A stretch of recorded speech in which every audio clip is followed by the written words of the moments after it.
Matagumpay na ipinatupad ng mga operatiba ng Special Operations Unit 5 ng Philippine National Police Drug Enforcement Group, katuwang ang Paracali MPS at iba pang law enforcement units.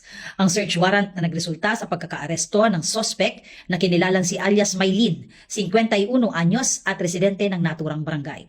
Sa operasyon, nakumpiska ang kabuang 108 sachet ng hinihinalang shabu at iba't ibang drug paraphernalia.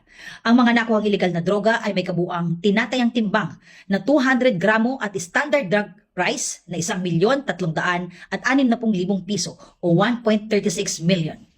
Isinagawa ang paghahalughog sa presensya ng mga mandatoryong witnesses mula sa barangay at media, habang ang buong operasyon ay naitala gamit ang dalawang alternative recording devices alinsunod sa umiiral na mga alituntunin.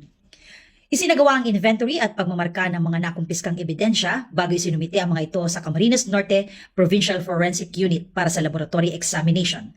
Ang suspect ay nahaharap sa kasong paglabag sa Republic Act No. 9165 o Comprehensive Dangerous Drugs Act of 2002. Patuloy namang nananawagan ang Camarines Norte Police Provincial Office sa publiko na makiisa sa kampanya laban sa iligal na droga sa pamamagitan ng pagbibigay ng tawang impormasyon at pakikipagtulungan sa mga autoridad upang mapanatili ang isang ligtas, mapayapa at drug-free na komunidad. Mula po dito sa Camarines Norte Police Provincial Office, ako po si Police Staff Sergeant Cecilia Caudilla, nag-uulat para sa Police News Network. Bagong PNP para sa bagong Pilipinas.